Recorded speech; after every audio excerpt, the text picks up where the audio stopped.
Au IXe siècle, l'Ukraine est une principauté qu'on appelle la Rousse ou l'État de Kiev. Elle est fondée par des vikings, les Varegs. À son apogée, au XIe siècle, son territoire s'étend de la mer Baltique à la mer Noire. C'est l'État le plus puissant sur le continent européen.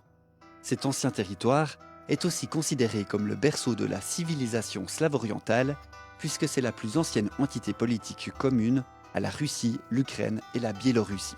Saut dans le temps jusqu'en 1654. Une guerre oppose la République des deux nations, qui comprend la Pologne et la Lituanie, et le Tsarat de Russie. Après 13 ans de conflit, un accord est signé pour se répartir le territoire. L'Est est attribué à la République des deux nations, et l'Ouest, y compris Kiev, est sous protectorat du Tsar de Russie. En 1793, l'Empire russe s'étend pour absorber presque toute l'Ukraine, excepté les régions les plus à l'ouest, contrôlées cette fois par la dynastie autrichienne des Habsbourg. Le mot Ukraine est alors carrément interdit dans l'Empire russe. On préfère parler de Petite Russie et la langue ukrainienne est interdite sur tout le territoire. En 1917, c'est la fin de l'Empire russe.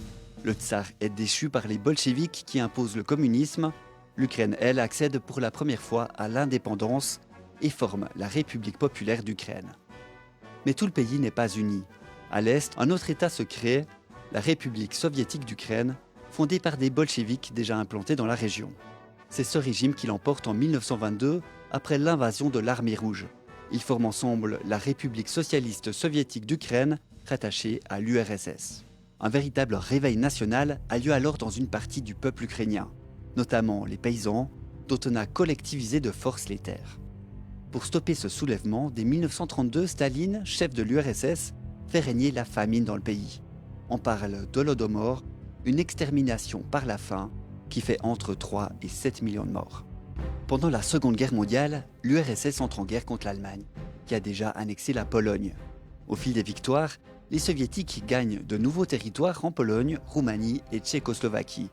Ils viennent agrandir la République socialiste soviétique d'Ukraine.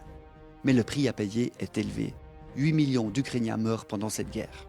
Quand la paix revient, des centaines de milliers de Russes sont envoyés vivre sur les territoires ukrainiens, notamment dans le Donbass. Entre 1926 et 1959, le nombre de personnes d'origine russe y est multiplié par 4. En 1954, Nikita Khrouchtchev, chef de l'URSS, offre la Crimée à l'Ukraine pour fêter les 300 ans de l'unification entre le Tsarat de Russie et l'Ukraine.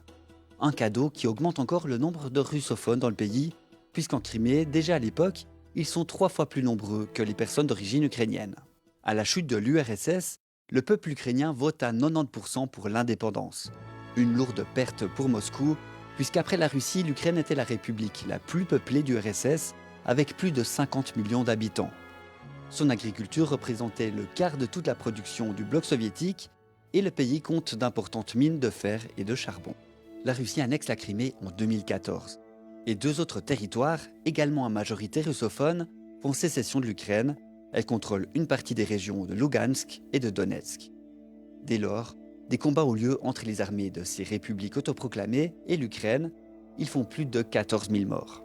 En 2022, le président russe Vladimir Poutine reconnaît l'indépendance de ces 2 nouvelles républiques, mais ce n'est pas le cas de la communauté internationale.